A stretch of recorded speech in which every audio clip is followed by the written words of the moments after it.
Hey YouTube, KB Coolers here. Playing some Game of Thrones, and as you can see, unfortunately, this game is turning into more of a pay to win type game. It is set up just like um, Mobile Strike, where as soon as you log in, first thing you see is a special offer. And I've seen so far, I've seen 99-cent offers. I've seen $4.99 offers, and I've seen a $19.99 offer. I believe they do go up higher than that as well. There is probably a $50 or a $49.99 one as well. That makes me, that turns me off of the game a lot, because it shows you that, this game's going to turn into just like Mobile Strike did, where you have a bunch of people,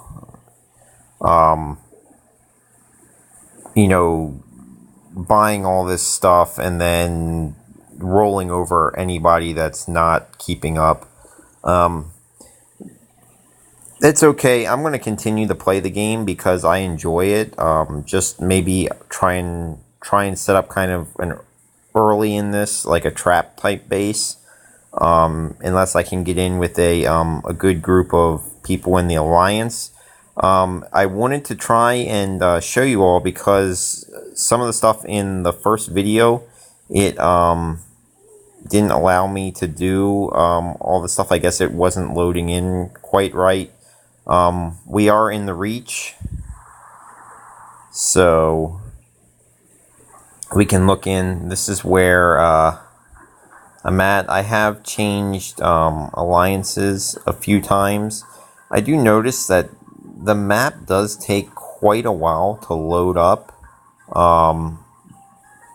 but it is very large as far as I don't know how far out. I think that's as far out as I can go. There are a lot more players. If you remember that first day when it came out, there was very few, and now there are quite a bit. To the area where I'm in has a lot of other castles around, and it does take a long time for my phone to load it up, or for just in general. But as you can see, you have these little tokens around the map. You can see where people have gone. That is their trail that they're using. I right now am gathering at this farm here. We can click in and see. It is, like I said, it's very similar to many games of this type. You can see how much you're gathering. The one thing that is a bit different is you can send out to these different lots of mercenary camps. Some of them are monsters, stuff like that, and they will give you prestige, and they will give you rewards. You can click on the rewards. I guess it's not going to tell me. No, it won't let me open up and see what they're going to drop unless new. But they do drop items that you can use to craft up your to craft everything up. I don't have any reports. My gathering finished from a little earlier. As you can see, I have started to build up a little more of an army. I have moved up to a level 6. I am not sure offhand right now what the cap out is going to be as far as the level, whether it's going to be 20. 20 probably sounds about where it'll stay. This game does have a little bit of a unique setup as far as how you get together your alliances. So I'm going to click into my alliance menu. As you can see, there is 16 members in my alliance. We can look at the members by clicking on, and this will bring up everybody that's in the alliance. Okay, so under this first person, which is the head of the alliance, they have 4 banners in theirs. 3 of them do not have any other banners, but you can see this one here does. So we can click on, and it'll load up everybody that is under his banner. So you'll see I'm one of the ones there. and there are a few other people, and by doing so you can click on, you can see who his banners are under him. So they're the ones that are underneath of him, and I have one banner under me, so you can see. So really you can see how an alliance is going to be set up.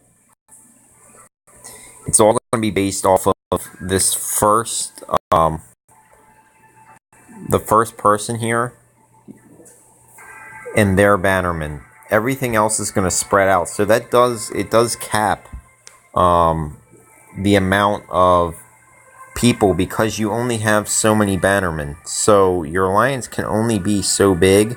So that may help with you know, keeping some of the numbers down as far as getting really big. Each one, you can see, can only have 5 banners under it, so you kind of know where you're sitting at there in your alliance. So that does limit it a little bit as far as size of, but it'll be just like in you know, in Mobile Strike, where you have other alliances grouped together. Technically you can battle each other, the game will let you do it, but the players won't.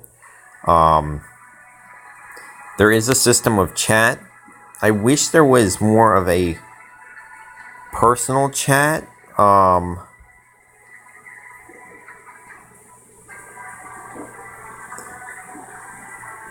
I asked the question, as you can see here, are we going to set up like an alliance hive? He did a few hours ago question this area here. We haven't heard back from anybody. There's so many people jumping in and out of this game right now. It's going to be a matter of just letting the game settle down to find what players are going to be continue playing the game and which ones aren't. Right now I'm just in the basic upgrading. It does limit you to the number of, you know, of each type that you can put out, because unlike in the in Mobile Strike, where you could spam all of one thing and then just focus on one thing, it doesn't allow you to do that. When you click on, for instance, the sawmill, if we take a look at the info, it tells you what about it. It gives you its capacity, but when you go, sorry, let me try and build a new one. I think that's where it needs to be. So I'll try and build another sawmill. You can see here it says limited to, we only have 4. We've reached the limit. We can unlock more at keep level 9. That, I think, is a very nice change, because it keeps people from spamming one type of material and then trading it throughout. I haven't seen if there's much of a trade mechanic, just because I haven't really gotten into the group where you can go do all that. I still have a few things that need to be opened up. The Great Hall, that's for rallying, which I can open up at keep level 7. That's one building that I haven't been able to open up. The other one is back here. Okay, so at keep level 8 you can build the shrine. And I believe we only have one more here. We will be able to build this. Okay, so when I can build the rookery,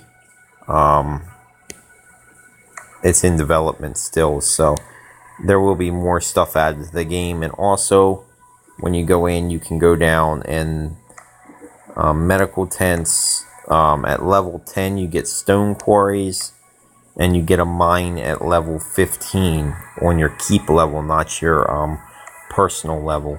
So there we go. Let's see. I'll collect the little bonuses, because I have enough storage room that I can afford to do that. Let's see, can we build this? we can. So we will build it and we'll see exactly what this does. This one just opened up to me. So we can go in and see exactly what the purpose of the rookery is. Okay, so you can build it, it just doesn't... Okay, that's for reinforcements. So they can send reinforcements to your city to help you. Okay, so right now he wants us to build a level 6 war camp. It is really just the same. You have to level up things in a certain order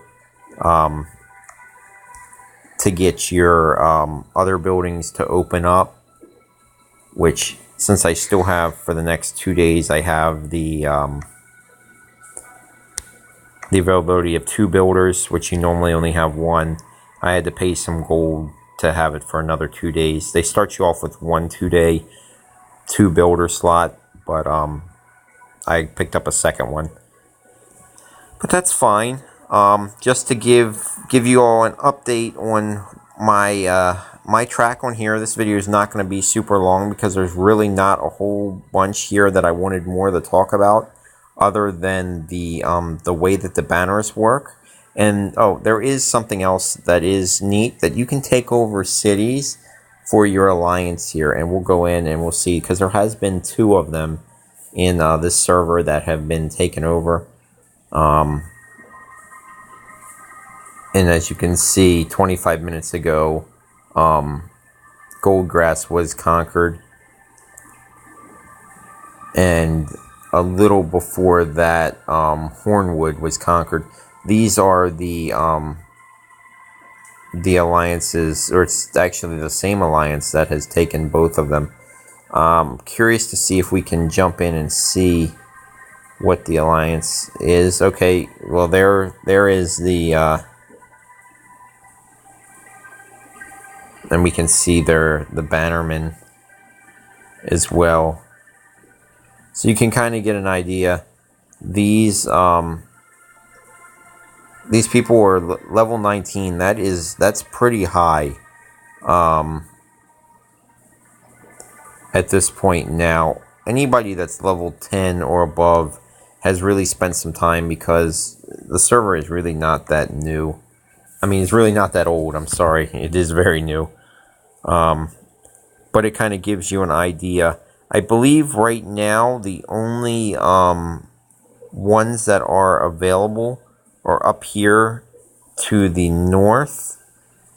And we can go to the map up here and we can take a look around.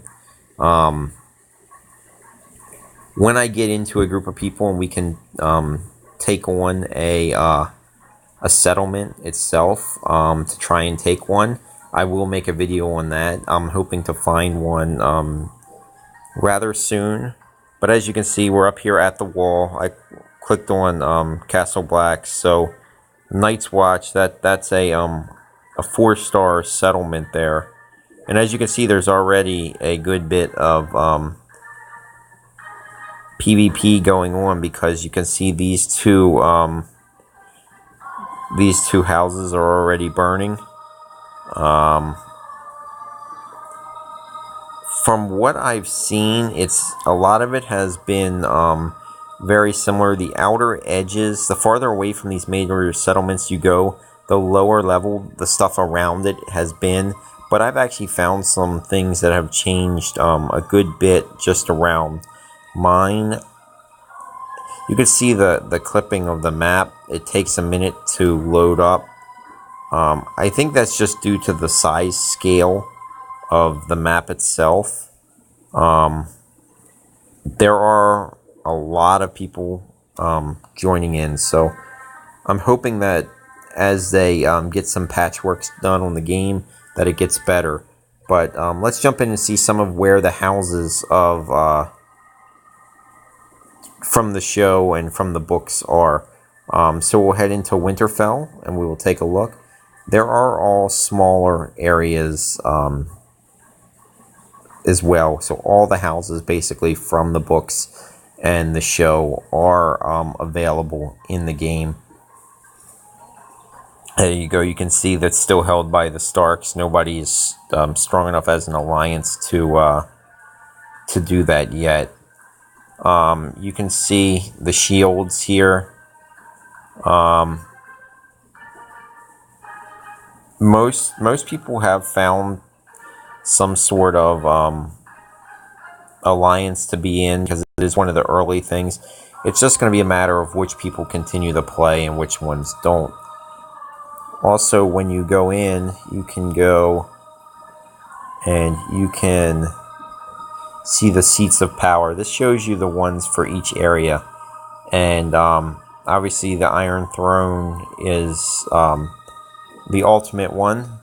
But you have the Gift, you have the North, the Riverlands, the Vale, the Iron Islands, Westerlands, Crownlands. I mean, you can see that there's pretty much, and it goes straight all the way down to Dorne. So we are in the Vale,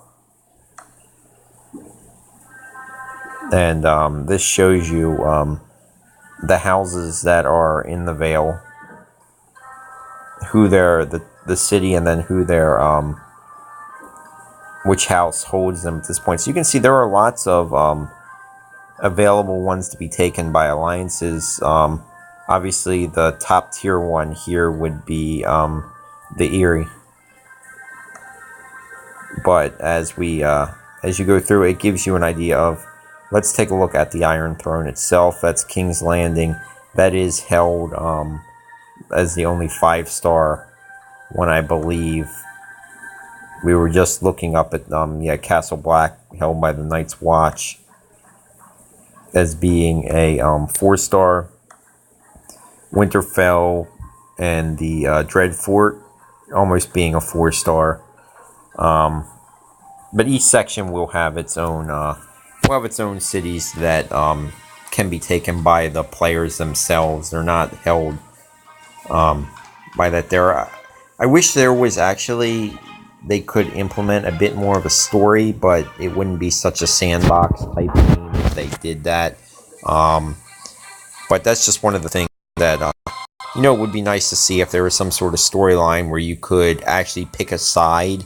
So whereas you're in your alliance, but you would actually be in a storyline alliance as well, where you would have to side, say, the King of the North, and side with the North, versus with whoever's controlling King's Landing, or the South down in Dorne. You can, with the major factions from the book, if you could ally there, that would be a pretty cool thing. Maybe that's something they could do with the game, maybe not. Right now it appears to be more of all a sandbox, where anybody and their alliance can go through and take whatever. I don't have much more to update on the game. As I get into doing some other new things, I will post some more about this game if you're all interested in seeing it. If you like the video, please give it a thumbs up, and like all the other videos, I will probably continue playing this game for a little while anyway.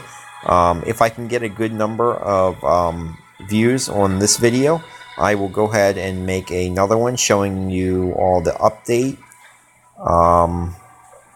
unless there is something new that happens with the game, or I get into some alliance activity that shows you a little more of the way the game is. But for right now, I think I need to let the server settle down, let it weed out the players that are only going to play for the first week, and then the ones that are going to continue to play longer, and see where it all settles out to see whether this game will still be viable as a long-term game that I'm interested in playing. I did play other games like this. I did play Mobile Strike for quite a while, until it got so money focused that I was unable basically to do it. I don't mind paying money for a game.